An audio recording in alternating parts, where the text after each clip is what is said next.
હજી તો આજ ખબર પડી કે વાડીને કામ કરો એટલે બધા ઘા વાગે. જય માતાજી મિત્રો, સવાર સવારમાં જાગીને નાઈ ધોઈને સીધા આવી ગયા વાડીએ. अबे साले વાડીએ આવીને આપણે પેલું કામ મોટર ચાલુ કરવાનું. લ્યો આરો કાબલી નામ સરવા બાંધતો ધરાઈ જાય હારી. ઉર્જા કાલે કાવા તેરે મુંહ में દાડેમ ઉતારવા હાટો લઈ લીધી કાળા ડોળાનું 3 કેરેટ અને કેરેટ લઈને નીકળી ગયો દાડેમ ઉતારવા. દાડેમ ઉપર મસૂદ દઈને ઓટડી લઈને એમાં અંદરથી દાડેમ તોડવાના છે. I am under the water. Please help me. खाओ माँ कसम પછી આમ મસૂદ દઈને અંદર કરતું જવાનું, આમ દાડેમ તોડતું જવાનું.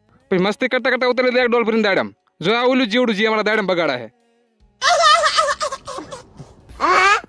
અને દાડેમ ઉતારતા ઉતારતા વાગી ગયો કાંટો. એટલે આ દાડેમ તો મસૂદ દઈને ફાડીને બહાર આવી ગયું.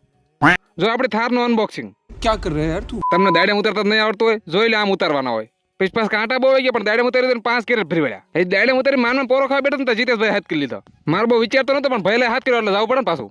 જીતેશભાઈ કુવાય તો લાઈન ફાડ નાખી હતી. બહુ વિચારતો નતો પણ આવવું પડ્યું પાછું. જો પરાણે બોલાવો ને એટલે આમ થાય. એ લાઈન કાપી નથી રહી ને તો તણી ભાંગી નાખી. तो साला बहुत नीच आदमी रहे बैगन પછી લાઈનને ગરમ કરીને ચડાવી દીધો વાઈક કે હાંધો કરી નાખ્યો કમ્પ્લેટ. બધા કેરેટ ખાલી કરીને કરી નાખ્યો ઢગલો. મને ઘડીક મહિનામાં ન દીદી સોથું ભણે અને ઢગલામાં વકલ કરીને પાછા હારા કરીને કેરેટ ભરી વળ્યા. લાઈન કેડો આગા મૂકી દો એટલે ગાડીમાં મોડું ન થાય ને. क्या बात है सर, क्या बात ये बात है। દાડેમ ઉતારવાનું કામકાજ કમ્પ્લીટ થયું ને એક પૂળો નીને વાટ લીધી. પછી વાડીનું બધું કામકાજ પતાવીને આવી ગયા ઘરે. ઘરે આવીને ખાધું પીધું રાજ કરીને આજનો લોક આયા પૂરો. Okay tata bye bye.